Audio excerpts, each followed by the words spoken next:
me want to do more and makes me want to do more projects and contracts with people. So yeah, it's been a year. It's been an exciting year. Wow. Were you somehow prompted by the pandemic to start your business, or was it something in the works, or like what did that look like to make the leap from like January 2020 to February 2020? So I moved here to Iñupiaq, right? From Hawaii. It was like that a culture shock of being inside and trying to find my place was so strong. And I found myself using art again. Like in high school, when I felt uncomfortable or I was in class and they were discussing a topic I didn't like, I would just start drawing and try and put my mind somewhere else. I found myself doing that a lot more when I moved here because it was such a huge change of moving back to Iñupiaq that I was coping almost with my art. So it wasn't because of the pandemic. It was because I had endured such a big change that I was coping and, kind of like self-healing with art. And I produced so many paintings that month. I was like, what the heck am I going to do with all these paintings? And so I started selling them on Norso for sale on my Facebook, and people were buying them. And I thought, oh, thank goodness. I had too many paintings to count. People bought them. Then the Christmas Bazaar in Iñupiaq happened where, a bunch of artists are able to sell their work. And man, I sold out in an hour. And this was all just from paintings that I was doing while just hanging out at home, and thought, oh, I don't want to throw these away. And that gave me a huge confidence boost was people like my art. I do my art because I enjoy it and they're buying it. And that's when I knew I was like, I'm doing this. I'm going to be an artist. I'm going to be a jewelry maker and it's all going to work out. And it did. So that's what happened was I made so many paintings and earrings and decided to sell them because I didn't have anything else to do with them.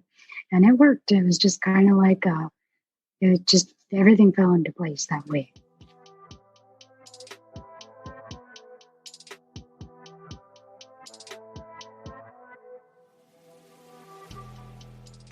COVID and your business, like they just kind of like came out at the same time. Yeah, they came out at the same time. And COVID was difficult too. When it got real, everyone saw the news of, oh, there's coronavirus coming from other countries. It was kind of like mild, like, oh, okay, it's a virus. We'll see what happens. But when it hit for real, then I had so much time on my hands to create. And I was like, wow, we're all hunkered down. We ain't going anywhere. And I was like, this is the time, if any time, to start an online art business because, not much else to do. So yeah, I guess it was good timing and just, perfect time in my life. I had that question, whether or how, your business or artwork was affected by the pandemic, but it's been in existence since the pandemic. Have you seen any kinds of like changes or? Well, as an artist who does I do all of my art and jewelry sales online. I don't do in-person sales. It's been difficult because of the shipping delays with USPS. Because, in the pandemic, everyone's using USPS and there's a lot of delays. That's the only downside of COVID-19. But also I was doing paint nights in town and doing different fun paint nights for different organizations, and that had to stop. So, I'm not able to profit as much during COVID-19 with in-person sales, but the plus side is I do have a lot of time on my hands to rethink marketing, create new content, and create better quality items for sale. So it's kind of like evened out with there's pros and cons, but in the end, it's not as bad as other businesses that rely on in-person sales. So yeah, there's pros and cons to it, but it hasn't been as bad as I anticipated. That's good. That's good to hear because you hear a lot of bad news about, businesses and, the pandemic and stuff like that. But for Yeah. you uniquely being born of the pandemic, like age, you know, I know. that it was just like a natural like progression for you, or just it was the water that you're swimming in, basically. It's not something to adapt Yes, to. exactly. Yeah, so it was easy to roll with the punches there. With, I was expecting coronavirus and it came and I was ready, which makes it so hard for other businesses too who weren't ready, who had a process of in person sales. It made it really difficult. And so, yeah, I had a fair warning when I started my business. And I was just lucky enough to come out the other end, not being in debt. Things kind of worked out in the end and I was able to sustain myself. So yeah, it's been a weird year, but it's been good. Can you tell us a little bit about your process of having or going about selling your artwork or your jewelry? So basically most of my art and jewelry is sold online.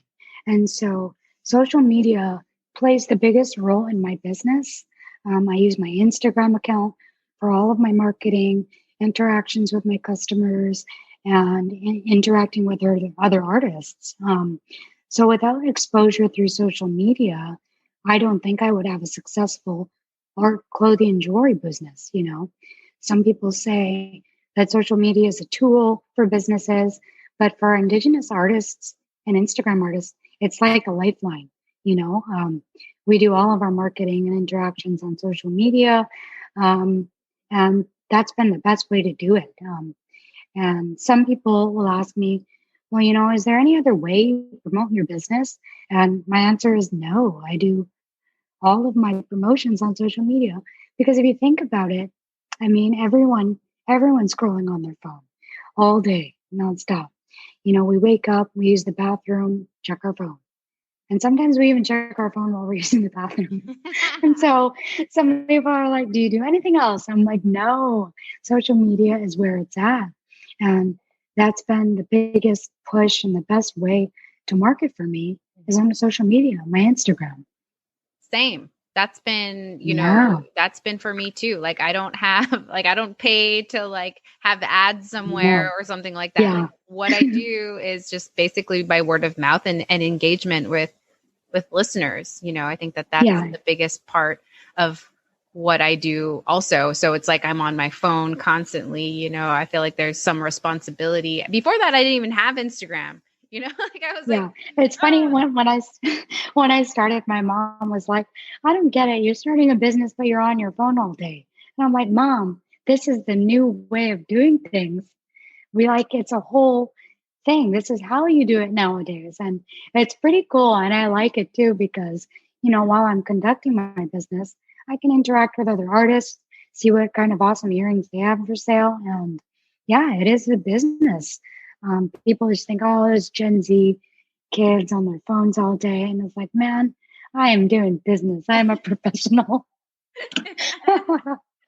I'm a clap that. professional woman. Yeah, right.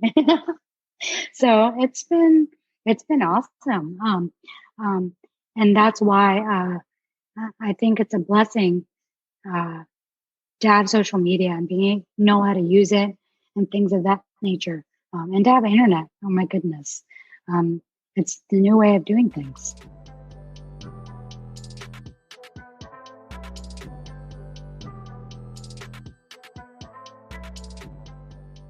Can you talk about that a little bit more too? Like, we both engage with basically our customers through social media, but you also engage with other artists. I had a lot to learn in my first year as an Indigenous artist because what I wasn't expecting um, were any issues. I was so naive in the beginning. I thought, I'm going to make my earrings and I'm going to sell and everyone's going to be happy. Right? That's what I thought. But when you get into the Indigenous art game, what you're not expecting are these issues like art stealing or what is art stealing? Is that art stealing? And so being aware of that was a learning experience because, and I'll say, I'll open up about it. I was accused of art stealing one time. And so that was so tough to deal with. What happened was I made a pair of clay ulu earrings and I attached a pom, like a fur pom to the ulus. And then a few days later, I get a message from an urban artist, a native artist, who said, how could you steal my earring design? How could you do that? And at first I thought it was kind of funny, but then I realized she was being very serious. This is a serious issue where Indigenous artists are fighting over designs. And so what I told her, I was frustrated. Maybe I didn't handle it well because, gosh darn, I was 3 months into business and I didn't know anything about this issue. I basically said, no one can copyright the Ulu design.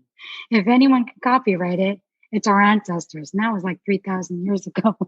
So there's these issues of, oh, she stole my beaded earring design, or, oh man, there's copying going on.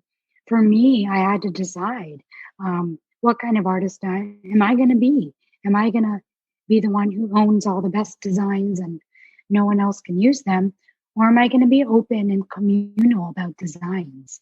And I just decided, I'm open and communal because these technically are not our designs or ideas to begin with.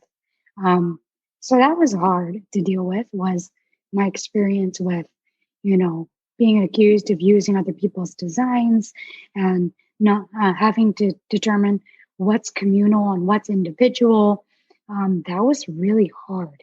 And so it wasn't something I was expecting either. And, that was the only time that I've had an issue like that of bickering with another artist over designs. But you scroll through Instagram and you see it every day. And oh my goodness, it's hard to see because, what are we doing? If the goal is to get Indigenous designs out there and have Native youth be super excited and proud to wear Native designs, the cost is fighting all of the time. And so, yeah, there's that. It was hard to deal with. So that's been my experience. That was one time. And, since then I've just had to be completely aware and engaged with other Native artists, pay that respect and create that sense of community to try and avoid those situations. But yeah, I don't know. It's a common occurrence. It's weird. I think it's become so toxic. You know what I mean? It has. Yeah. But it's also weird too, because we're all swimming in this water of capitalism, right? So let's not pretend that we all need to make money to live, like that's right. Really what we are everyone's just trying to do. Right. And so this idea of like tearing each other down when we're fighting over scraps, you know what I mean? Like that's what I kind of envision it as like this lateral aggression or whatever you want to call it to be. Is it that big of a deal? You know what I mean? That someone would, I don't know, try to take another person down for whatever reason. I don't know. It's just, it feels wrong, and it feels like even wrong to like sit in and watch it happen. You know what I mean? And but it's hard because you have to make a living. So it's like, I don't know I feel like I'm being pushed between like the Indigenous worldview of like communal and socialism kind of feeling and like sharing and uplifting one another. And then I have this other feeling like, damn, well, we all still gotta, defend. And I don't know. It's definitely complicated, but at the same time, I think it's just important to be knowledgeable and aware of what you're doing. I have a choice. Do I want to engage in arguments? Because when I scroll through Instagram, now that I have an established business, I scroll through Instagram and I do see sometimes smaller artists, smaller pages copying my earring designs and then reselling them. But when I scroll through that Instagram page, it's a single mother with 2 kids, and maybe she needs to make an honest living. So it's my personal choice not to engage after that incident. which I did engage in. I learned my lesson really quickly.